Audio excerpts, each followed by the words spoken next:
walking alone, the streets are empty. The only thing I can see is my own silhouette. I'm getting stronger, step by step. The clock is ticking, but there's no time for regrets. I've been flying from town to town, from London to Taiwan. I've been all around the globe, trying to protect your soul. So ngayon meron tayong kukuhaing blessing para sa isang pamilya na ating pinababahayan. So maraming salamat sa secret sponsor na nagpaabot ng blessing. So nagpaabot sa kanila ng 2,000 piso. Gusto nilang ibili ko ng grocery at saka bigas. So itong ating mission ngayong araw, dahil wala tayong papanday dun sa bahay nila. So ito muna yung mission natin. Pamili muna sila ng grocery at saka bigas, So maraming salamat po sa secret sponsor na nagbigay ng tulong, malaking tulong ito para sa kanila. And sana ay mas marami pa kayong matulungan, hindi lang dito tapos yung pagtulong sa mga taong katulad nila na para sa akin karapat-dapat din matulungan. So yun, at saka maraming salamat din sa lahat na nang tumulong sa pabahay ni Ate Nini at sa magbibigay pa. Alam naman natin na ay magbibigay pa. So thank you po sa inyong lahat. Si Lord na ang bahala magbalik ng lahat ng mga blessing na inyong sinare sa iba, At siyempre yung nagtulong din sa akin para magawa natin itong goal na to, itong pababahay na to. Maraming salamat sa inyo dahil nandyan kayo umalalay sa akin. At sana huwag tayong padala kung ano man yung ating naririnig sa ating mga dili maayong mga taong nasa palibot nato, At sana maging aware tayo sa lahat, na talagang kami pumunta rito is para sa charity, hindi para makipagpataasan, makipagpasikatan, kasi para sa atin ang pagtulong ay isang kagalakan sa ating puso, lalo na kung galing talaga sa puso yung pagtulong natin. So maraming salamat po sa lahat na tumulong sa pabahay ni Ate Nini. So malapit na silang pabahayan. Totoo lang guys, kung hindi nyo lang alam sa akin, gusto ko magpatugpo about sa pagpahawa kay Ate Nini dito ng 4 days lang ang pagitan. Gusto kong ikon ang barangay dito, pero ayaw ko din lang ng samok, so hindi na lamang. Pero kung gugustuhin natin, pwede nating magawa, So dahil isa akong charity vlogger, mas pinanindigan ko na lang yung pagiging charity ko. Gumawa ako ng paraan para matulungan sila, para magkaroon sila ng bahay, kaysa makipag-discussion tayo sa kanila, makipagpatasan, makipagpasikatan. So ginawa na lang natin, gumawa na lang tayo ng solusyon para magkaroon ulit sila ng bagong tahanan. So maraming salamat guys. Pasensya na kayo dahil ngayong araw hinto muna yung panday natin, dahil alam niyo naman na 2 bahay yung pinapanday. So palitan ng panday sa bahay kay Edison dun sa ating pinapapanday, yun ang naging schedule ng ating mga panday, 2 yung panday natin. So maraming salamat din sa panday, na tuloy-tuloy na paggawa kay Taluloy at saka kay Luloy na panichong Edgar. Maraming salamat sa inyo dahil na kahit minsan hindi ako makabayad ng ating pagpanday, dire-diretso pa rin sila.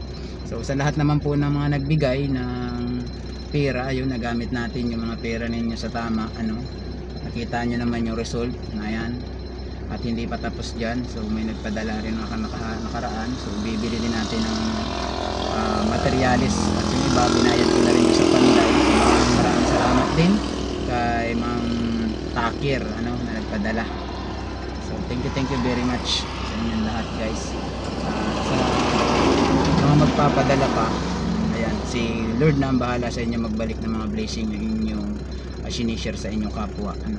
Alam natin na may dahilan yung Diyos kung bakit nyo tinutulungan yung mga taong ganito, So yun, samahan niyo ako guys. Ngayon ay pupunta naman tayo sa grocery at bibili muna tayo ng bigas. So hirap kasi ako mag video kapag wala akong taga video, alam niyo naman yan, di ba? So yan, tara mga idol, pero gawa natin ng paraan doon para makakuha tayo ng grocery ngayon. No? Imili man tayo ng grocery ano, para dun sa isang pamilyang bibigyan natin ito. Tapos ito, tigigisan dosina sila, Lucky 7 og tsaka kuan. Tapos ito, tigisan dosina rin. Tiguan dosin. Pinakwenta muna natin para mabudget natin yung ating idadagdag pa.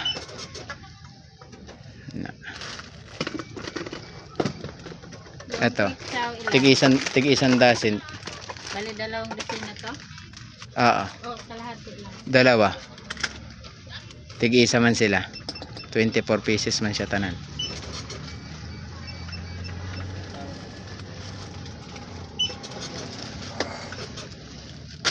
Ilan na? 858 ito guys ng sabon. As ba yun? Ito.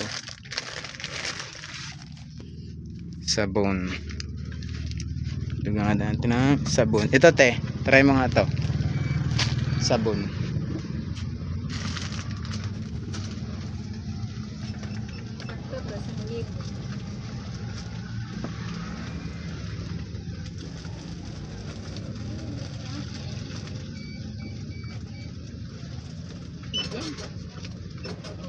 $900. Okay. Dagdag na lang ako ng 20. Kanang puti ra, safeguard. So yan guys. Apil na rin asukal. Okay, sige. Ay, hindi pa pala. Tapos isang kape pa pala. Dagdagan na natin. Yung isang kanang kape. Ito. Makalimutan na yung asukal, yung kape. Ano? Pila na dadagdag na ako. 1,090. So yun guys. Saglit lang tayo ako, wala akong pera. So ito mga idol, ang ating pinamili. So bali siya ay 1,090 pesos. Ayan. Day, patin ni Doy. Doy, pasuyo ako Doy. So ito guys yung ating resibo. Haba-haba na yung resibo ko din, iba. Nakapamili na tayo ng mga natin, ayuda para sa isang pamilya na ating pagbibigyan. So pakita ko sa inyo. Lain-lain kasi yung aking iba't ibang lugar ako nagpalit dahil yung bigas ay wala dito sa Tagbina. So sa Barobo ako pumunta. At ito na nga yung ating pinamili para sa kanila. Ayan, isang box na grocery ulit. Maraming salamat sa ating secret sponsor, pabigas, kay Ate Nini. Maraming salamat saka sa pag-grocery ninyo.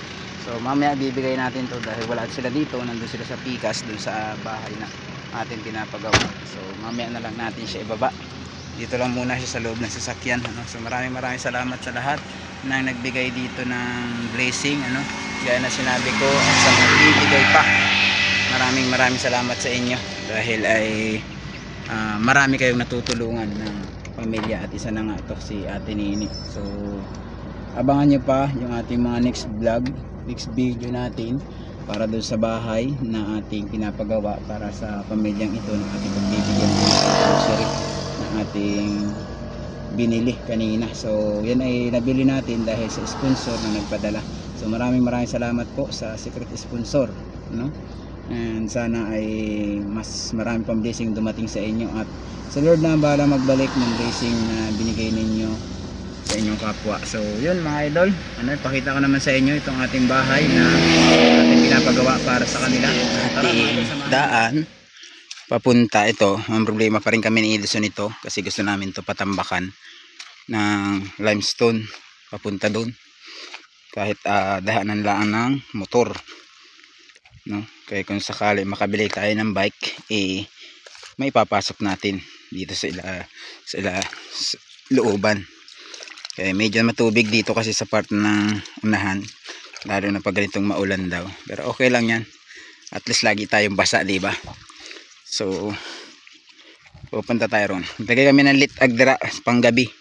Kaya kung yung pukot na yan kanilagay namin dyan, baka sakaling makadali ng wakwak, kahuli ng aswang.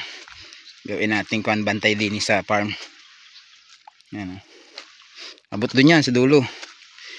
Initay namin yung lambat na yan. So pupunta tayo dun sa bahay ng Team Butiti.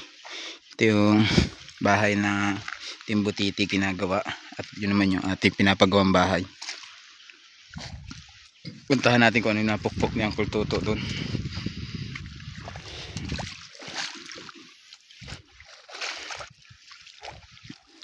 Makita natin kung ano ang kanilang ginagawa. Dito kasi sila karon. Ngayon pala, ano, nandito sila ngayon. Si Ate Nini at saka si Uncle Toto. So, walang po ano sinahigan. Kami sinahigan siya doon. Kusina siguro. Kasi nandiyan naman, balit naman tayong lababo. So bukas na siguro tayo magpalit ng ibang kailangan natin dito pa, no? Kaya hindi tayo dahil sige ang ulan. Walang ariyang ulan dito simula kahapon ng isang araw. Sige ang ulan, no? Pag hindi sa gabi, sa araw magbanat ang ulan tulad ngayon. Sige ang ulan. So minsan paulan lang ta kay dito makakibo kung hindi tayo magpaulan. Ayun. Ito. Ayan. Pinanday na ni Uncle Toto yung kanyang lababo. Oh. Hindi ka pa naghahugas pero puno ng tubig. Ayan guys. Tubig ng kanyan, ulan. Kusog yung patak ng tubig dahil nakakuha siya open. Ito yung lababo nila. Lagyan ng PVC sa ilalim, papunta rin yung tubig. So ito, ginawa rin niya kahapon dahil walang panday nga kahapon dito sa bahay. Doon nagpanday ang kabila sa bahay ng Team Butiti. Kawayan lang natin sinahig sa kwan para ang tubig is diretso sa baba. Hindi siya magkwan. Hindi man to konkreto na kwan talaga. Tapos ito, ating ipapakwan na to. Diretso na natin ang ating CR pag mayroon ng trabahante kay wala pa tayong ang panday busy pa man. So nandito na bubong, magpalit pa tayo ng kan dito. Ito ang ibububong ang didingding dito yung kay Uncle Toto. So dito sa ilalim na yan, color up at saka dito sa taas. Kita niyo dito sa taas. Dito. Ayan o. And then dito, plywood pa rin. Sakali.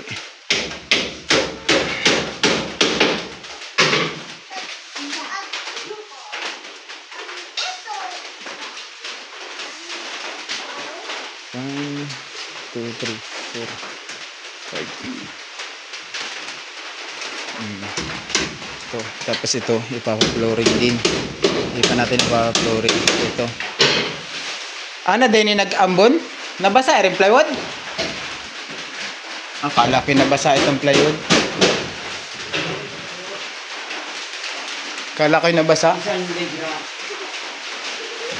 Uy, wag umarang. So hindi kuwan pa na to. Hindi pa rin tapos. Meron pa tayo natirang plywood. Ipapalagay natin dito sa pintuan. Kasi wala pa siyang pintuan saka bintana. Kaya hindi pa natin mapalipatan. Ayan o. Bukas-kas pa. Saka dito. Wala pa din. Doon wala pa din. Dito wala pa din. So siguro mga 5 araw pang trabahuhin to. Kaya hindi nga makapagtrabaho dahil doon naman inuuna. Alam nyo naman, tig-1 linggo lang ang trabaho. 1 linggo ron, 1 linggo rito. Ang problema ngayon, maulan. Kasi flooring ang ating iniintay na matapos. Grabe daming lupa pa. Oh. Linisin pa rin to. Napakarami pang putik. Hanggang dito sa loob. Puros putik pa. Kailangan lampasuhan pa to. Inabutan na naman tayo ng ulan. Ayan. Maraming lakas ng ulan, guys. Ito sabi ko dito, kung kayahin pa ng natin, pahabulan natin ng kaunting budget dito. Kay ang resulta, ang tiyas. Ito kasi gagawin siguro natin kahit maliit na balkon. Kaya hindi uubra. Ayan. Basa ang kanilang harap. Dito. Ayan. Patatambakan pa. Nagtubig yung gilid. Oh. Wala pa kasing tambak to. Mga palibot. Hindi pa siya natatabunan kagaya nung nasa dulo. Yung nasa dulo kasi may tabo na. Kaya nagtubig ka dito. Ganon din dito. Pumasok ang tubig sa gilid. Ayan pa. Ang tubig.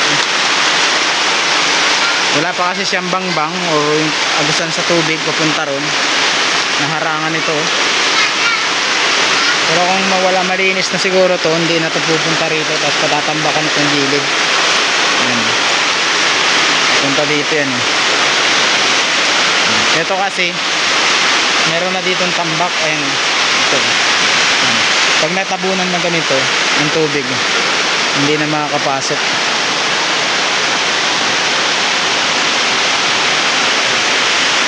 So ayan guys, maghapong ulan dito sa aming lugar. Grabe ang ulan. So ayan o, inatay-utay ni Uncle Toto yung lababo niya. Siya nang gumawa. Ito kasi may pambongbong tayo, wala tayong pang-cutting. Hindi sanang mautayan. Saka ito, naya na rin yung sin na gagamitin. Ayun, yung sin na yun yung gagamitin natin dito para sa tabuhan. Hindi siya magpan, hindi siya tawag dito,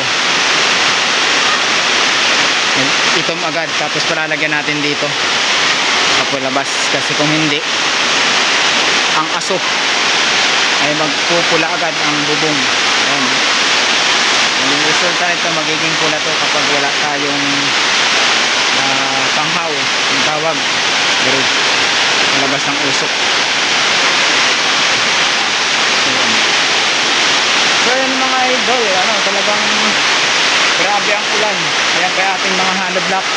Yung hollow block na yan gagamitin natin sa CR, para doon yan sa CR, tukan pa natin doon. Pinabunan nila. Tapos dito may ipapakon tayo kasi ganyan malakas ang ulan, nakita yung tulo.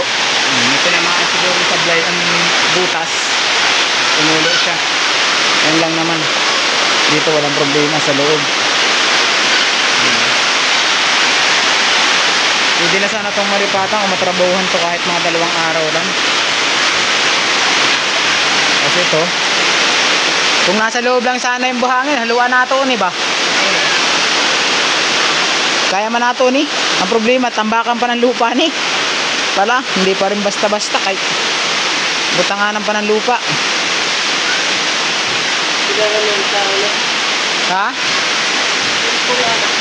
Gani. Grabe ang ulan. Ha? Ayan, grabe ang lakas ng ulan mga idol. So yan mga idol, maraming salamat sa lahat ng tumulong. Ito na yung ating pinagsama-sama ninyong tulong. Buo na halos. So hindi ko palang mapalipat sila dahil kung lilipat sila rito ngayon, tulad nito, hindi pa nalalampasuhan. Talagang putik pa to. Kailangan linisan pa. Kaya kung hindi natin ito lalampasuhan, sayang yung ating pagpapinis ng simento. Kaya kailangan natin palampasuhan ito bago nila lipatan. Pumili tayo ng bigas para kay Ate Nini. So ito yung pera na pinadala sa atin, tsaka grocery. Isang box yung aking grocery nabili dun sa pera nyo na pinadala. Pero hindi ko alam kung ano mga kailangan kasi nila sa bahay. Basta binili ko yan pang kusina tanan, at saka ito bigas. So hintayin ko lang si Ate Nini dahil ay dito ko sila video dahil maliwanag dito kay ginabi na ako. So hindi ko sila video kanina kay maulan, hindi ko maibaba yung mga dala kasi sobrang lakas ng ulan dito maghapon. So ngayong hapon maraming salamat sa secret sponsor na nagpadala ng budget na pang grocery nila. So thank you po. Ngayon ating ibibigay naman to sa kanila ngayong araw. So dito na sa bahay. So, first time nyo makikita si Ate Nini sa aking vlog, no? First time nyo makikita sa magsasalita dito sa aking vlog, sa ating interview, So yan, makita ninyo mga idol. So ating pinamili na inyong pinadala, ma'am. So maraming salamat sa secret sponsor na ayaw magpangalan, ayaw magbigay ng pangalan para makilala siya man lang ng ating pagbibigyan itong grocery na ating pinamili kanina. So hindi ko siya maibaba kanina, dapat kanina pa to. Sige man ang ulan, so mababasa pati bigas. Ngayon lang. So dito na siya Ate Nini. Dito ko na sa bahay mismo siya pinapunta. So yan Ate Nini, para sa iyo lahat yan, no? May nagpadalang sponsor para sa inyo. Sabi ko nga sa inyo, sipagan nyo lang, magpakita kayo ng sipag doon sa bahay na ating ginagawa. Kaya hindi man para sa akin yan, kundi para sa inyo. So ito, simula pa lang to. Hindi pa tapos yung bahay mo pero meron ng nagdagdag na blessing, di ba? So yan pera na to, 2,000 piso to. So ito pinabili sa akin lahat ng grocery. So kung ano yung kailangan ninyo na naman siguro, nabili ko naman siguro yung mga kailangan nyo. Ay bigas kayo, tapos anong grocery, pang ulam. So galing yan sa isang secret sponsor, ayaw magpakilala. So magpasalamat ka na lang bilang secret sponsor si ma'am na nagbigay sa iyo ng blessing. Ma'am, salamat kayo ma'am. Dako yung tabang niyo sa damo ma'am. Ayun. Sa lahat ng sponsor ko, lahat po ay puro secret sponsor, mula sa pabahay hanggang sa blessing ng grasya na ganito, puro secret sponsor. So ayaw nila magpakilala. Bilang respeto naman, bilang isa rin akong vlogger, ay nirespeto natin yung hindi sila makilala sa ating social media account. So maraming salamat sa inyong lahat ma'am, sa tiwala na binibigay nyo sa akin. At asahan ninyo yung tiwala na binigay nyo sa akin na hindi ko sisirain. Gaya ng mga nangyaring issue sa atin ng mga karaan dito, ay sila na lang ang gumawa at humimo nun. At hinahamon ko nga maglabas ng ebidensya kung ating binubulsa yung mga ganitong pera nila, no? So yan, lahat pong yan, nakita nyo yung resibo kanina, pinakita ko kayo na sa yung resibo, yung pinamili natin yung bigas kanina, binili natin sa Barubo. So wala kasi rito sa Tagbina, sa Barubo pa ako nakapalit ng bigas. So maraming salamat ulit sa secret sponsor. So ito po, binigay na natin kay Ate Nini. So bukas siguro guys, mabalitaan ko ulit kayo sa ating pabahay kay Ate Nini. Tapos ay magpadala ulit ng pang Renoleum. Maraming salamat. So nakuha ko na rin po yung pera na pinadala nyo pang Renoleum. Thank you po. At sana po ay pag umulan ng blessing, ulanan din kayo at para mas marami pa kayong mabagihan na katulad namin, nangangailangan tulad ni Ate Nini, tulad ko vlogger, bilang isang vlogger na malaking tulong yung sponsor din sa akin dahil hindi ko naman ito magagawa kung wala kayo. So yun, ganito lang yung bahay nila. Dito muna sila nagtuloy sa bahay na namin dito sa Embutiti. Dito yung tinatuluyan ni Tatay Loloy din. So dito muna sila nagtapok. Andyan yung mga gamit nila. Yan. Sa mga walang puso. Sa mga walang puso na naggiba ng bahay nila. Ayan. Kita ninyo yung resulta ng ginawa nyo. At sana hindi mangyari sa inyo nangyari sa kanila. Para naman hindi tayo sabihin ay tawag dito. Kumbaga bumalintong sa inyo. Bumalik yung mga ginawa nyo sa kapwa ninyo, kasi para sa akin hindi makatao yung ganong sistema. So ako naman bilang respeto, hindi na lang ako nagpatulpo, kasi kung magpapatulpo ako siguro naman kayang-kaya ko magpatulpo. Ayaw lang nating masira yung kapitan dito sa inyong lugar. So talaga ako desidido ako magpatulpo talaga kung wala lang pumigil sa akin. So ito si Ate Nini, yan, ito rin yung kanilang blessing ngayong araw. So kaya na sinasabi ko, maraming salamat sa secret sponsor na nagbigay ng blessing sa kanila mula pa lang sa pabahay. Puro secret sponsor, anonymous sponsor, maraming salamat sa inyo. So talagang pagpalain sana kayo ni Lord at sana mas marami pa kayong tulungan, hindi lang dito sana magtapos, hindi lang sa aking vlogger. Sana kayo tumulong, makita nyo pa yung ibang vlogger na katulad ko na nagsisimula pa lang. Hindi ko ipinagkakaila yung mga katulad yung sponsor sa kapwa ako mga vlogger, dahil alam ko na tumutulong sila bilang isang charity. So yung mga idol, mga ganito na lang no? So ganun talaga ang buhay vlogger, talagang kailangan natin ng time, no? So kanina hindi ako makapag-vlog kanina dahil sigang ulan, sobrang lakas. Talagang halos maghapon umulan, kaya hapon ko na gabi ko na nadala, naibigay sa kanila. So dapat kanina ko pa yun ibibigay. So wala man akong choice kanina kung hindi magantay ng tumila yung ulan dito sa amin, kaya ngayong gabi ko lang sa kanila inabot. So para sa nagbigay ng pang grocery ulit, maraming salamat sa secret sponsor. Alam nyo na kung sino sa sarili ninyo kayo. At sa lahat ng mga nagbigay sa pabahay, maraming salamat ulit. Dahil nandiyan kayo malalay sa akin para maitayo natin yung bahay nila, ano? So malapit na po, makikita nyo na yung finish ng ating pabahay para sa kanila. So yun mga idol, at gusto ko ulitin lagi sa inyo na sasama ko lagi kayo sa mga panalangin ko. Dahil isa kayo sa naging tumulong sa akin, umalalay sa akin nung time na tumutulong din tayo sa ating kababayan. So hanggang dito na lang muna. Have breakfast together.